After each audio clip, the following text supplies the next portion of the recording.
तर्जुमान white house Matthew Miller इस वक्त press briefing दे रहे हैं. Believe is the right course of action now? A response or diplomacy? So again, I think it is important that we have those conversations with Israel before we read them out publicly. Obviously, we do not want to see this conflict continue to escalate. That said, we have been clear that there must be consequences for this attack, and I think it's important that we discuss this issue privately with our partners before we read them out publicly.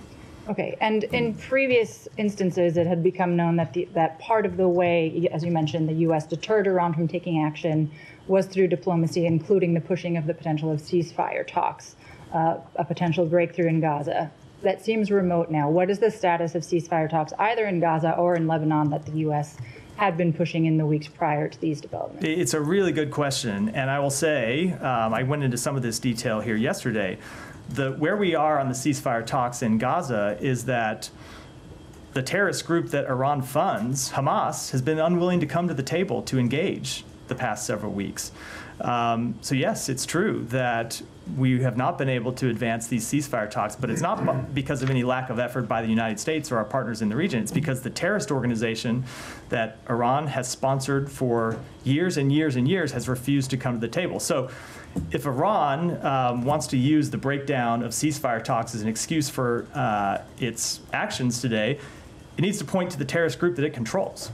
It's responsible in recent weeks for the breakdown of those talks. Is it your understanding that that was one of the reasons that they decided to? No, I was responding to the question. Yeah. Last one clarification. I mean, obviously these talks require time, resources. It engages top U.S. officials. Are they still a worthwhile investment of the U.S.'s time when it appears that other parties are not? No, look, we are not going to give up on reaching a ceasefire in Gaza because we believe it is the best way to free the hostages. It is the best way to alleviate the suffering of the Palestinian people. It is the best way to ensure in any kind of ceasefire talks, when you're talking about two parties to a conflict, you need both parties to engage. And right now we have a refusal to engage by one of those parties. Sorry, that's Gaza. And Lebanon as well, or have you abandoned the in Lebanon? So look, we ultimately do want to see a ceasefire. We ultimately want to see a diplomatic resolution. But as I said yesterday, we do support Israel's right to defend itself against terrorist organizations. Hezbollah has continued to launch terrorist attacks across the board, and Israel's taking steps to defend itself against those attacks. Thank you. And you mentioned there was, before the attack, that you weren't told by the Iranians that they were going to attack, but you'd had some indication. What was the indication? Was that sort of from satellites able to see things moving around? Are you able to tell us anything more about that? So I am not able to tell you anymore, unfortunately. Obviously, you've seen all around the world before the outbreak of conflicts that the United States at times has the ability to gather information about what is likely to happen. That was the case here. I just can't say any more about it. But it was not through any conversations with Iran, right, direct or indirect. Some small amount of intelligence was declassified so that you could make that warning ahead of time. I'm not able to get into it any more than what we said publicly already. In that period between informing the world and the Israelis that of this information, was there any effort to, other than the public statements, to reach out to the Iranians to say, don't do this?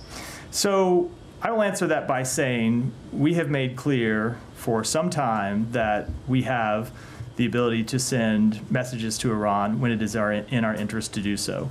And without speaking to any messages in particular, we have made clear the position of the United States that Iran should not launch this attack, that it would be a mistake for Iran to launch this attack, and I think I'll leave it at that. And I think the Iranian mission to the UN has talked about, they did send some message. I'm not sure whether it's before, minutes before, after the missiles were launched, or is there anything you can tell us about when that was received and sort of the nature of that message? It wasn't received because that report's not true. I mean, I have seen the statement from Iran. I saw first stories that they warned us in advance, then I saw stories that they warned us shortly in advance. It's just not true. We received no advance warning from Iran about this attack.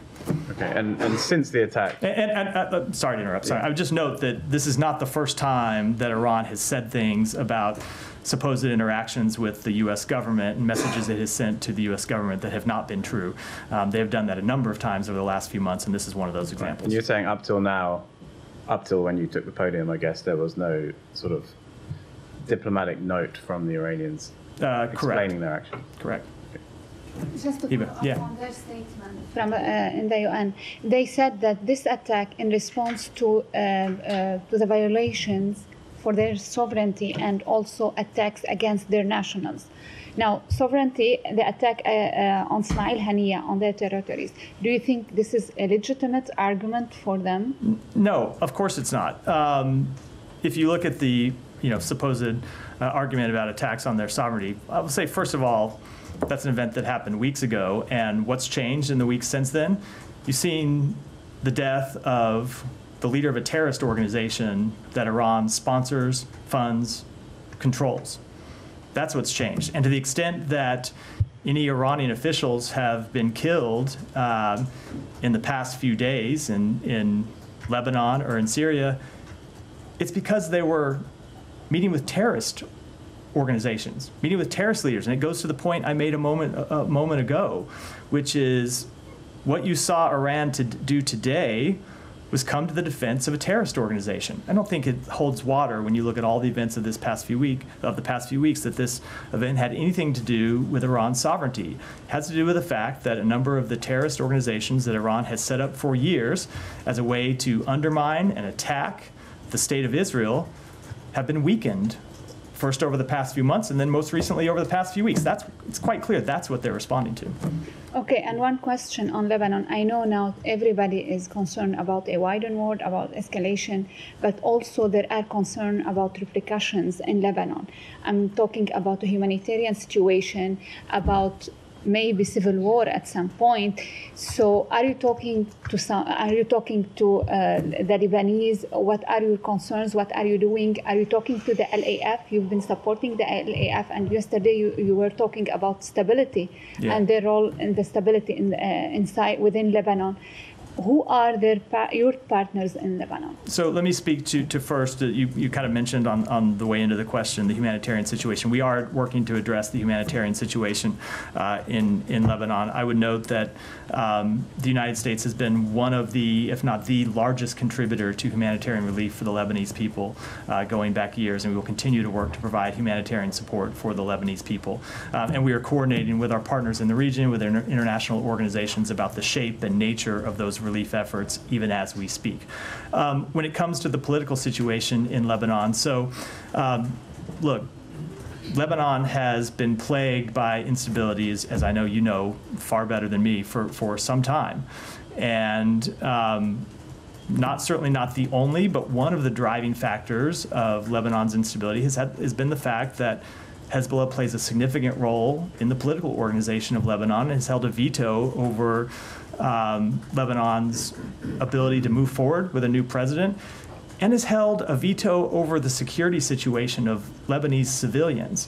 It's because of Hezbollah's refusal to abide with UN Security Council 1701 and actually pull back from the border, that as they were supposed to do, that we're in this situation today. So I think it's too early, obviously, to say how this conflict will shape out in the next few weeks. But what we are going to be working to do is to try to moment and really hope that the Lebanese people can seize this moment against very difficult odds, because there are still a number of Hezbollah fighters who have access to arms and equipment inside Lebanon, but seize this moment to try to establish actual political stability for Lebanon. Who do you want to do that? So look, that is ultimately a question for the Lebanese people to answer, not for the United States to answer.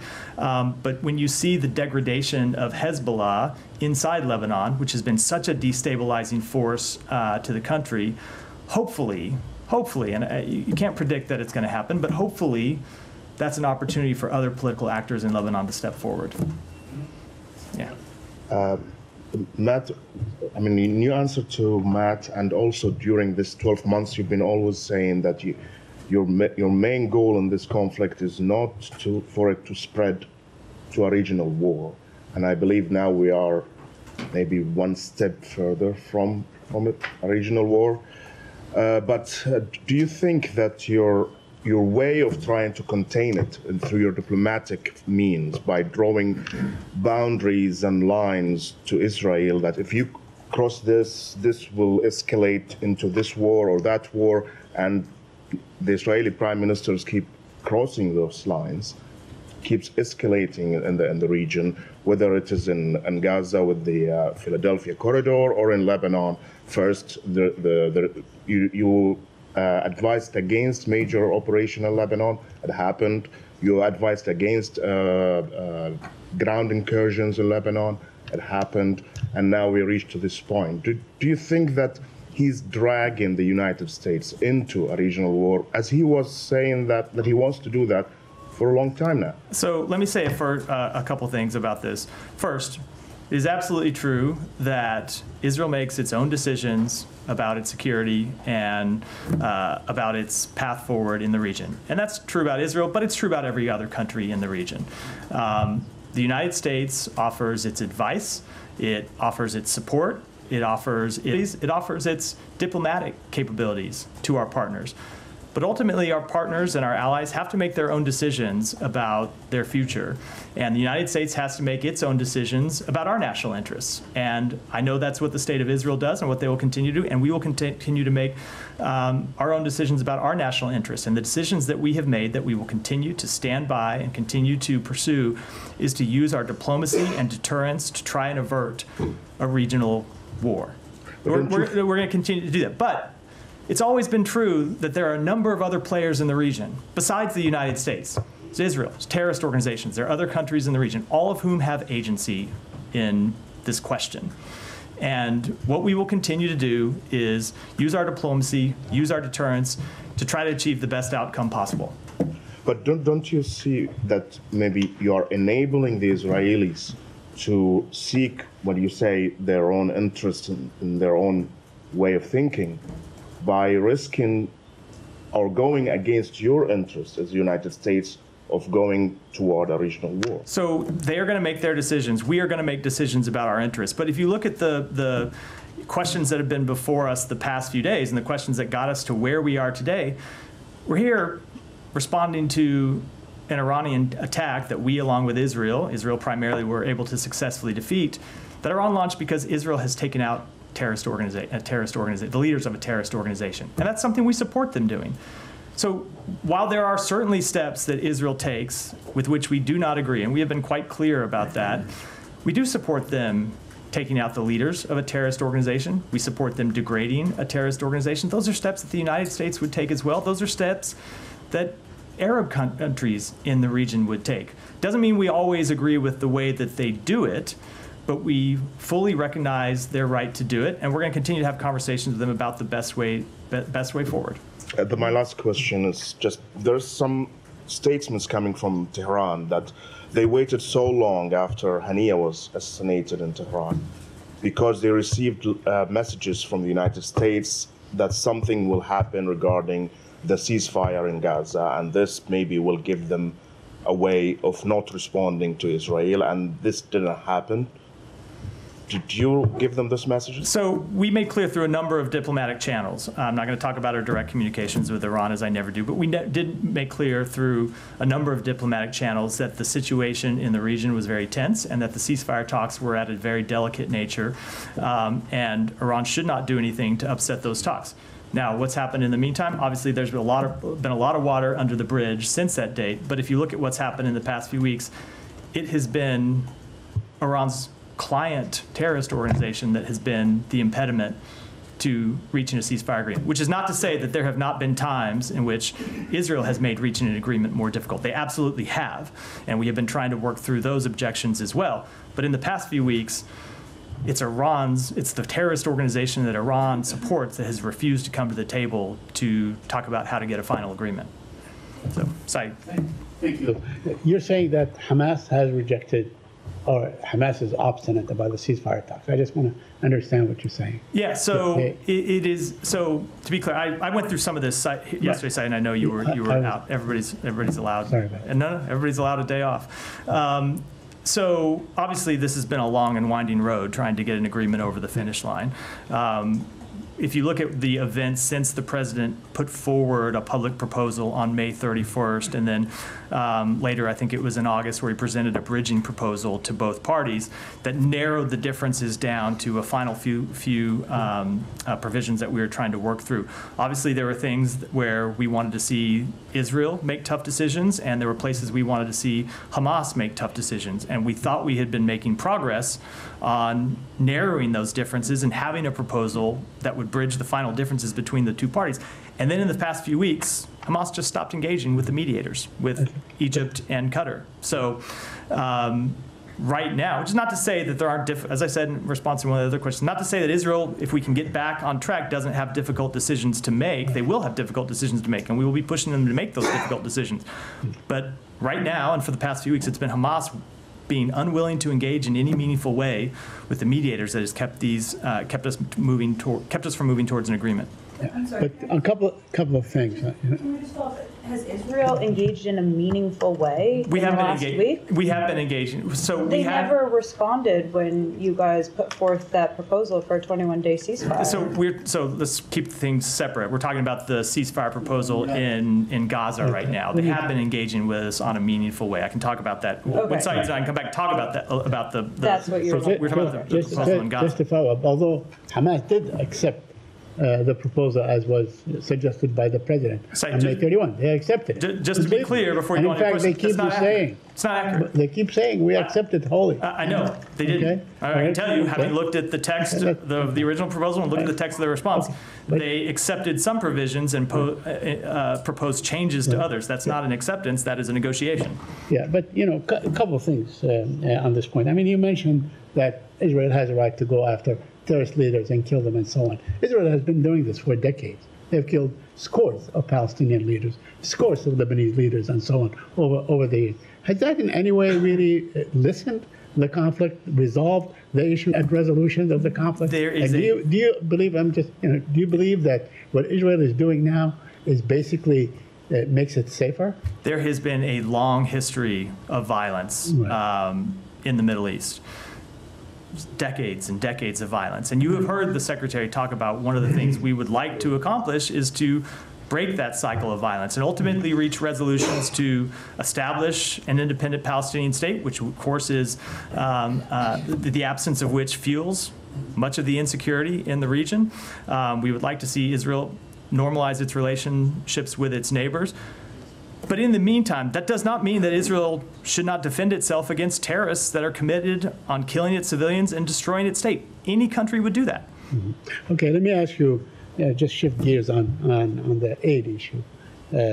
ProPublica published a report saying that Israel deliberately blocked humanitarian aid to Gaza, and there were two U.S. government bodies that told that to the Secretary of State, but he basically rejected it. And in fact, he told Congress that that in fact Israel was allowing aid to go on. Can you comment on that? Yeah, I will, and I'm glad you asked me this question because I think there have been a lot of misperceptions about what happened that I do want to clear up.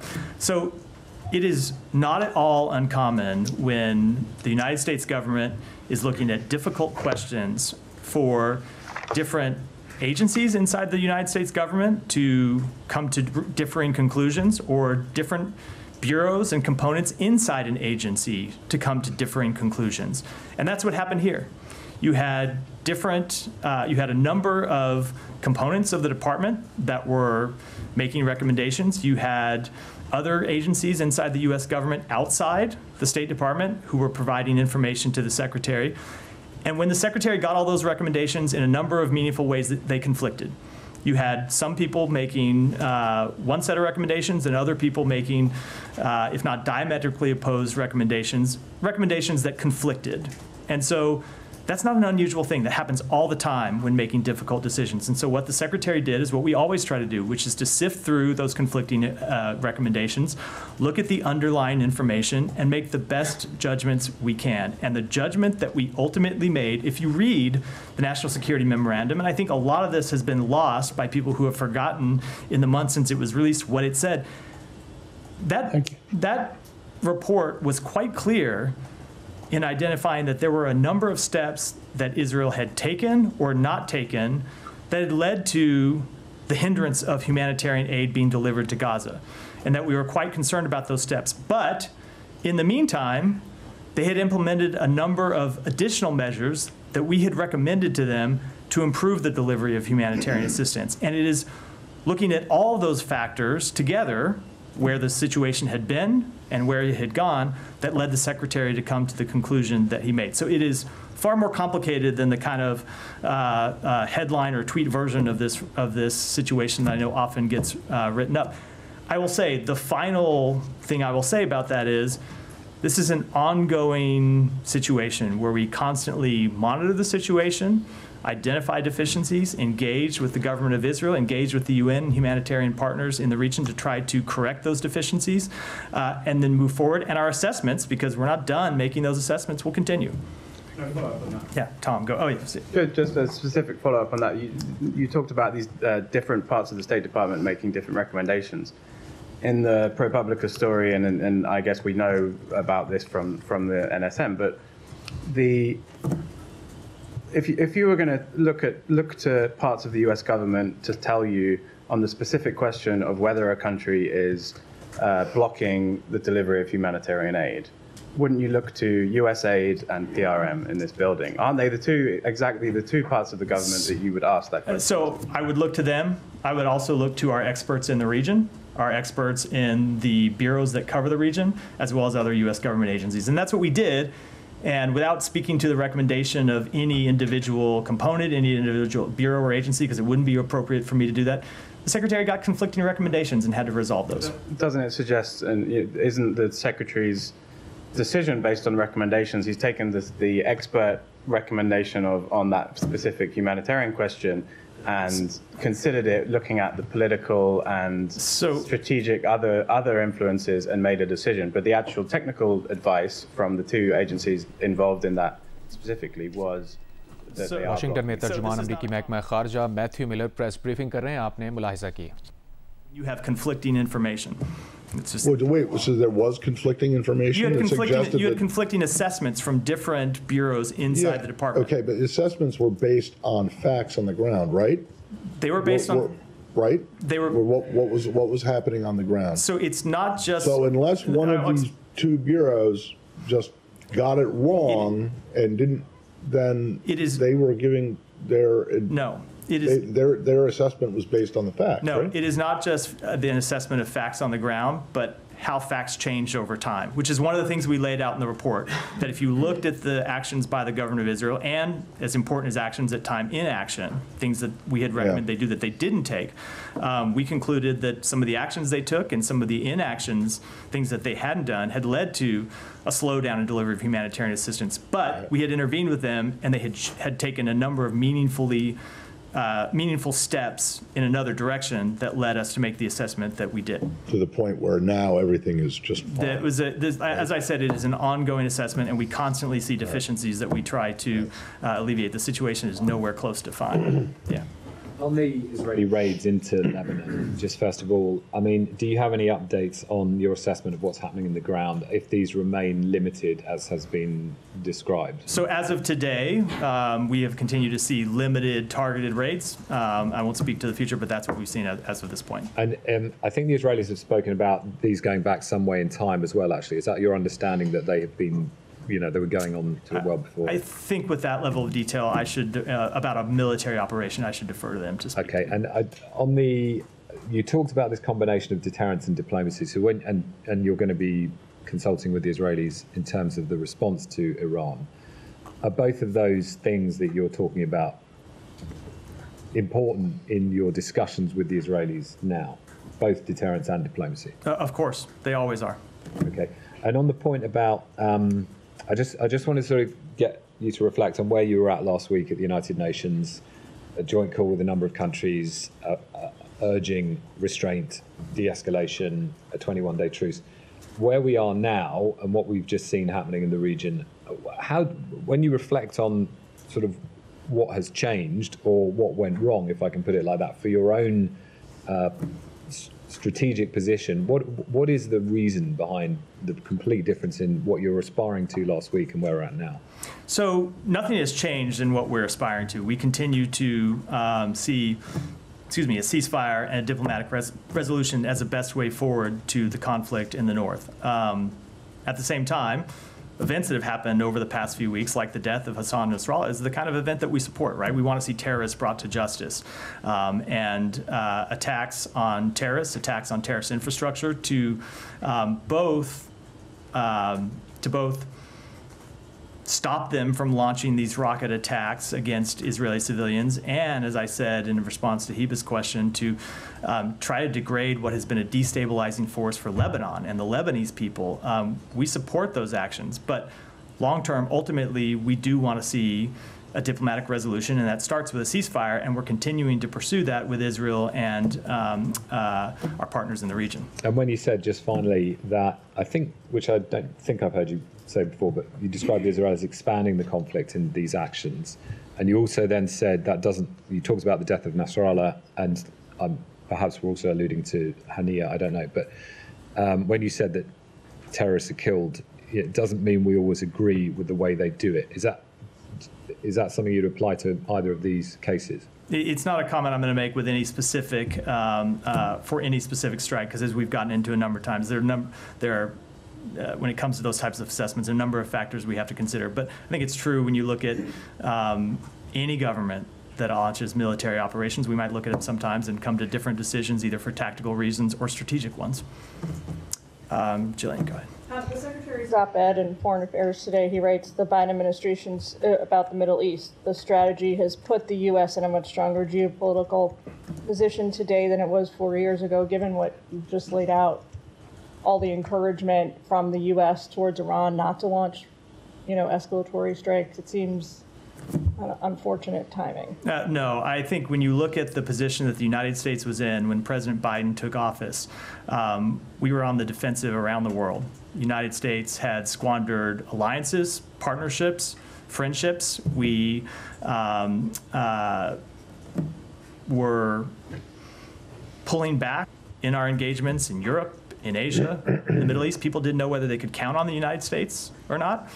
And what the Secretary lays out in that article, which I do commend to everyone's readership, is the series of steps that we have taken around the world to rebuild those alliances and partnerships, to confront powers who have a different vision of the world than we do.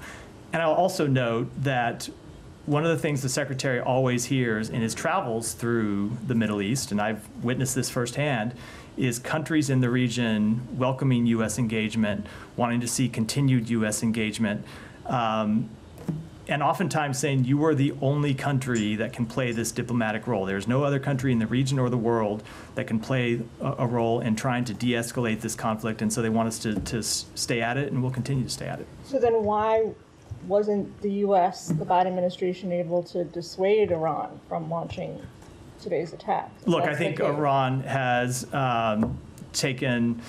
has funded terrorist groups, has launched attacks on interests in the region going back decades. If you look at what happened in under the previous administration's watch, Iran launched missile attacks directly at U.S. soldiers that led to traumatic brain injuries for more than 100 U.S. soldiers.